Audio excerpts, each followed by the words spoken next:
What if I told you that one of ancient history's most feared military powers built its strength not on gold and riches, but by rejecting them? In a world like ours, obsessed with more growth, more assets, more digital wealth, the Spartans discovered the ultimate power in having less. They engineered a society that was ruthlessly efficient, psychologically unbreakable, and financially immune to the corruption that rotted their rivals from the inside out. They understood a secret we've forgotten. True power isn't about what you can buy, but about what you can't be bought by. For centuries, Sparta was a colossus of military might in ancient Greece. They didn't achieve this by piling up treasure, but by waging a relentless war on wealth itself.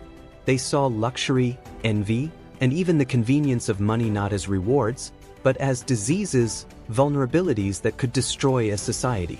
Today, we're drowning in financial complexity, buried under debt, and paralyzed by the fear of not having enough. We chase numbers on a screen while our own discipline and resolve fade. The Spartans offer a radical alternative. These are the forgotten financial rules of the world's most disciplined warriors, and they're as potent today as they were thousands of years ago. Let's uncover the 5 core principles of the Spartan financial system, a system designed not for comfort, but for ultimate power.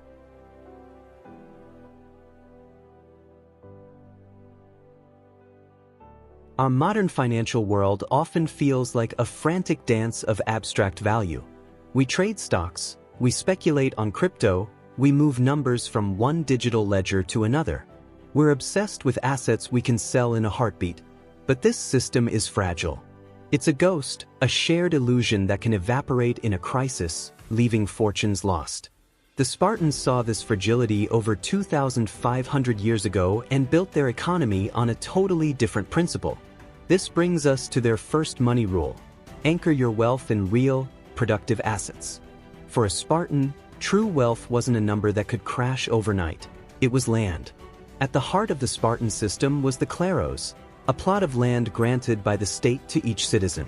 According to the ancient historian Plutarch, the legendary lawgiver Lycurgus convinced the citizens to pool all their land for redistribution to create a society of equals, or homoioi.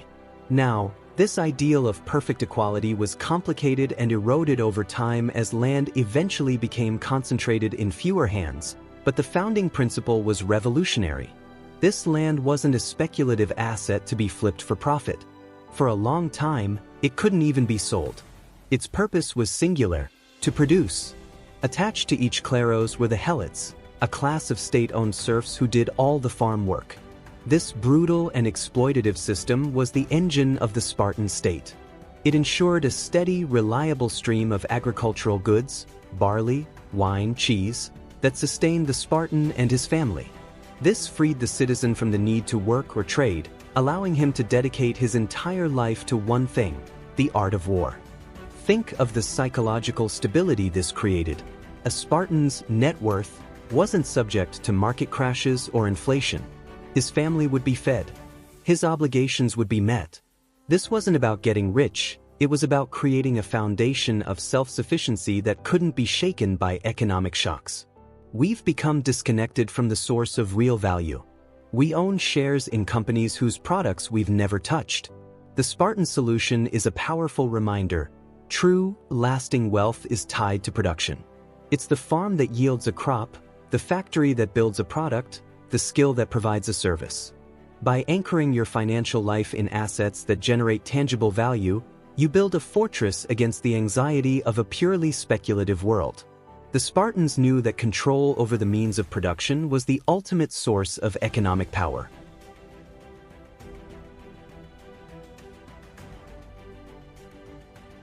In our world, money is frictionless. With a tap, a swipe, or a click, we can spend, invest, or fall into debt. This convenience is a trap. It encourages mindless consumption and makes accumulating trivial luxuries effortless. The easier money is to spend, the harder it is to keep. The Spartans understood this human weakness and engineered a brilliant, if extreme, solution. This leads to their second, and maybe most famous, money rule: make wealth inconvenient. The Spartan lawgiver Lycurgus launched a radical attack on money itself. As the historian Plutarch recorded, he banned the possession of gold and silver coins. In their place, he introduced an official currency made of iron. Now, according to the legend, this wasn't just any iron. It was heated red hot and then plunged into vinegar, a process that supposedly made it brittle and useless for anything else. While modern historians debate if this detail is fact or myth, the philosophy behind it is what matters. This iron currency, often in the form of heavy bars, was deliberately cumbersome. Plutarch vividly describes the absurdity. Storing even a modest sum required a large room, and moving it needed a yoke of oxen. Imagine the consequences. How do you bribe an official with a cartload of iron? How do you steal a fortune you can't carry? As Plutarch claimed, a host of vices were banished from Sparta. While this is likely an exaggeration, archaeological finds show some luxury goods still existed. The public use of wealth was choked off. Foreign merchants stopped coming, since there was no portable, valuable currency to be made. It was a psychological masterstroke. The Spartans didn't just forbid luxury, they made it logistically impossible. They short-circuited the brain's desire for easy acquisition. By making wealth a physical burden, they stripped it of its allure. Money became a tool for necessary transactions, not a status symbol. Our modern problem is the tyranny of easy money. We're tempted at every turn by one-click checkouts and targeted ads. The Spartan solution, while extreme, holds a powerful lesson. We need to introduce intentional friction into our financial lives. Maybe that means unsubscribing from marketing emails, deleting saved payment info from websites, or using cash for daily spending. By making it harder to spend mindlessly, you make it easier to build wealth with purpose. The Spartans proved that a strong defense against temptation is one of the most powerful financial tools you can have.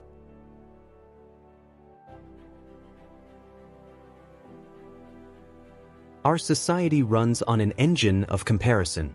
Social media is a highlight reel of fancy vacations, designer clothes, and luxury cars. We're constantly shown what others have, creating a perpetual sense of inadequacy and a burning desire to keep up. This lifestyle inflation is a trap that ensures no matter how much you earn, it never feels like enough. Sparta saw this social poison and declared total war on it. This brings us to their third rule: forbid the tools of envy. Spartan austerity wasn't just a personal choice, it was state policy. The laws were designed to eliminate any visible difference between rich and poor. It went far beyond their iron money. Foreign trade was restricted to keep exotic goods and foreign ideas out. Their homes were models of brutalist function. A law supposedly dictated that a roof could only be shaped with an axe, and doors only with a saw, preventing ornate architecture. Plutarch even noted that because of this, Spartan-made items like bed frames became highly prized abroad for their sheer durability, proving that quality doesn't require opulence. Clothing was simple and uniform, removing fashion as a way to display status. Everyone, from the kings to the common soldier, was expected to live without frills.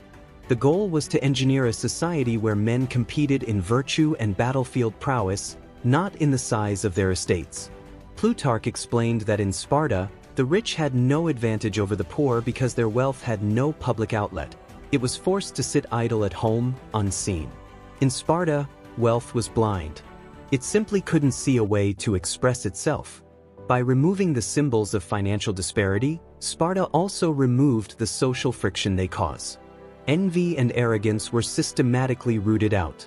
This allowed the Spartans to cultivate an intense bond of brotherhood and an unwavering focus on their collective mission, the security of the state. We, on the other hand, are surrounded by the tools of envy, and they constantly hijack our desires. The Spartan solution is to conduct a personal audit of these instruments in our own lives. This doesn't mean building your house with an axe. It means curating your environment and your information diet. Unfollow social media accounts that exist only to flaunt wealth. Recognize that the desire for a luxury car is often not about the object itself, but about the status it signals. By consciously opting out of this game, you free up immense mental and financial resources. Sparta teaches us that power is forged not by everyone having more, but by everyone wanting less. If you're finding this deep dive into the unbreakable Spartan mindset valuable, take a moment to forge that like button and subscribe to Wealth Saga. It's a zero-cost, high-return investment that helps us bring more of this forgotten wisdom to light. Now, let's move on to the rule that held the entire system together.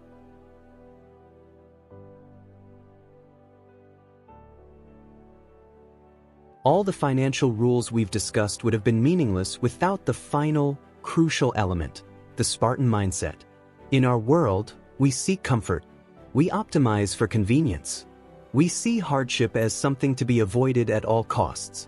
But this pursuit of an easy life creates a fragile will. When real adversity strikes, we often crumble. This brings us to the final Spartan rule, the one that powered all the others: engineer hardship to build an unbreakable will. This wasn't a money rule in the traditional sense, it was the operating system of Spartan society. Its main instrument was the agoge, the infamous state-run training system that every male citizen endured from the age of 7. The agoge was a machine for deconstructing the individual and rebuilding him as a component of the state. It was deliberately and brutally difficult. Plutarch tells us that boys were taught to read and write only what was necessary. All other education was geared towards one end, teaching them to obey, endure pain, and conquer. They were kept on minimal rations to make them resourceful and used to hunger. They went barefoot and wore a single cloak all year to harden them against the elements. They were even encouraged to steal food, but punished harshly if caught, not for stealing but for the clumsiness of getting caught. This system was designed to strip away the desire for comfort. A boy who learned to thrive on a simple diet had no craving for rich foods. A man who slept on a bed of reeds he cut himself had no need for a soft mattress. The agoge was a psychological vaccine against consumerism. It forged a mindset where discipline wasn't something you practiced, it was who you were. Financial discipline, for a Spartan, was just a byproduct of total personal discipline. Their austerity wasn't a sacrifice, it was a preference. They had been so conditioned by hardship that they genuinely looked down on the soft, luxurious lifestyles of others as a form of weakness. Their power didn't come from what they owned, it came from what they could live without. Our culture often equates success with comfort and ease. The Spartan solution is to voluntarily and strategically introduce hardship into our lives. This is the principle behind practices like fasting, intense physical training, or even just setting and sticking to a tough budget. By systematically exposing yourself to controlled discomfort, you expand your capacity for resilience. You build what the Stoics called an inner citadel, a fortress of the mind that can't be breached by external circumstances. Train for hardship, and the temptations of consumer debt and lifestyle inflation lose their power.